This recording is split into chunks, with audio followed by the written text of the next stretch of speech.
गणपती बाप्पा मोरया, मंगलमूर्ती मोरया. अमिताज किचनमध्ये सर्वांचे स्वागत आहे. आज आपण बनवणार आहोत उकडीचे मोदक. त्यासाठी जे साहित्य लागणार आहे ते मी डिस्क्रिप्शनमध्ये दिले आहे. प्रथम आपण गॅसवर एक कढई ठेवूया आणि कढईमध्ये 1 चमचा साजूक तूप घेऊया. त्यामध्ये 2 कप एवढे मी खोबरं घेतलेले आहे. खोबरं व्यवस्थित परतून घ्यायचं आहे.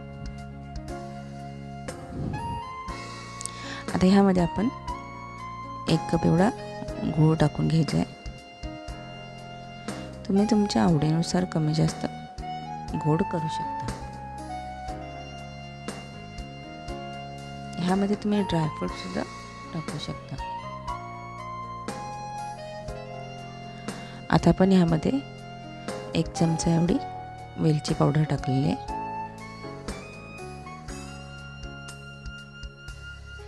ह्यात आपण व्यवस्थित 3 ते 4 मिनटं परतून घ्यायचं आहे. गॅस मिडियम टू लो ठेवायचं आहे आणि हे सारण व्यवस्थित असं परतून घ्यायचं आहे. आता हे मिश्रण घट्ट होत आलं आहे.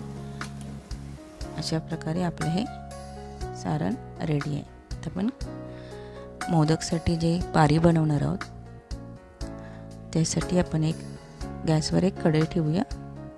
त्यामध्ये 1 कप पाणी टाकून घेणार आहोत. इथे मी 1 चमचा साजूक तूप टाकलेले आहे. साजूक तुपामुळे मोदक एकदम सॉफ्ट होतात. आता इथे मी 2 ते 3 चमचे दूध टाकून घेणार आहे. इथे मी चवीनुसार मीठ सुद्धा टाकलेले आहे.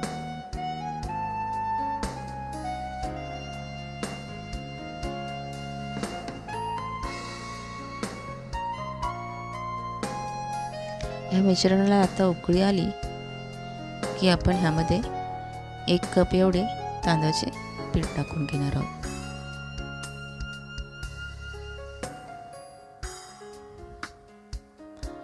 मोदकासाठी तांदळाचे पीठ करताना तांदूळ स्वच्छ धुवून घ्यायचे आहे. चुकून मग ह्याचं आपण पीठ दळून घ्यायचं आहे. अशा प्रकारे हे मोदकाचं पीठ तयार झालेलं आहे. आता आपण 1 ते 2 मिनटं हे कढईत परतून घेणार आहोत आणि गॅस बंद करून हे जे पीठ आहे वाफवलेलं ते 10 ते 15 मिनटासाठी झाकून ठेवून देऊया. 10-15 मिनटानंतर एका परातीमध्ये हे सर्व पीठ आपण काढून घेणार आहोत. हे पीठ आपण जरा गरम असतानाच मळून घ्यायचं आहे. मग आपलं छान असं मळता येतं. इथे मी थोडं थंड पाणी घेऊन पीठ व्यवस्थित मळून घेणार आहोत. आता एका पेल्याच्या साहाय्याने किंवा स्मॅशरच्या साहाय्याने ह्या गुठळ्या आहेत त्या आपण फोडून घेऊया. म्हणजे आपल्याला पीठ मळायला इझी जाईल.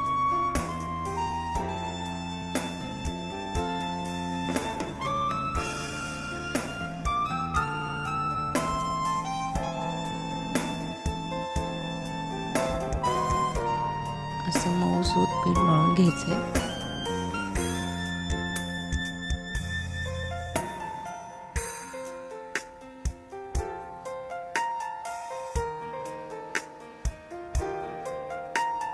आता आपण एक छोटासा गोळा घेऊन पेढ्या एवढा हाताला पीठ लावून घ्यायचं आहे आणि याची पारी वळून घेणार आहोत.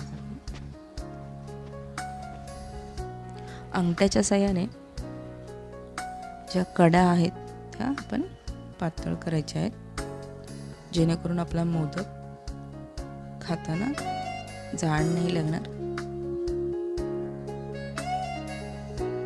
अशा प्रकारे आपण हे मोदक याची पारी बनवून घेऊया. तुम्ही हे लाटू सुद्धा शकता प्लास्टिकवर. आता ह्याच्यामध्ये मी 1 चमचा एवढं सारण टाकून घेतलेलं आहे आणि आपण आता मोदकाला कळ्या पडायला घेऊया.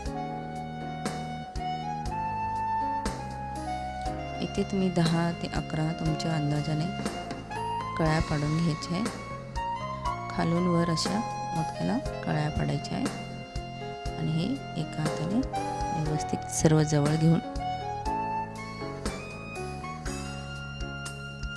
वरती जे थोडंसं पीठ राहतं ते काढून टाकायचं. अशा प्रकारे आपला मोदक तयार आहे. सर्व मोदक आपण असेच बनवून घेणार आहोत. आता हा अजून एक मी मोदक तुम्हाला दाखवते.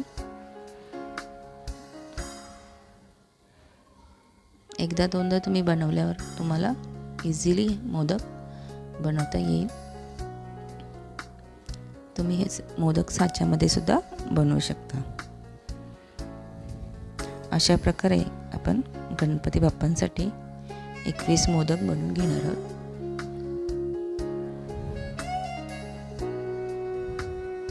आपण जेवढं सारण घेतलंय त्यामध्ये 21 ते 22 मोदक सहज होतात. आता मी इथे एका चाळणीमध्ये हळदीची पानं घातलेली आहे. हळदीच्या पानामुळे मोदकाला खूप छान सुगंध येतो.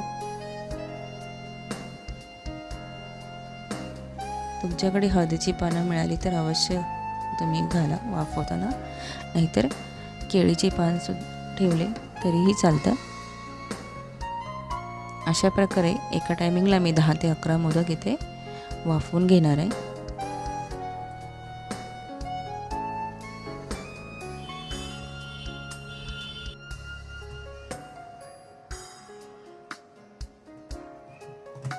आता आपण मोदक पात्रामध्ये 10 ते 15 मिनटं हे आपण वाफवून घेऊया. आता आपण पाहू शकता की आपले मोदक झालेले आहेत. याची वाफ निघून जाण्यासाठी आपण हे थोडा वेळ असंच ठेवून देऊया. अशा प्रकारे आपले मोदक रेडी आहेत. अशा प्रकारे इथे मी सर्व मोदक बनवून घेतले आहेत आणि आता आपण गणपती बाप्पाला आपले मोदकांचा नैवेद्य दाखवूया. माझी रेसिपी कशी वाटली मला नक्की कमेंटमध्ये सांगा. थँक्यू.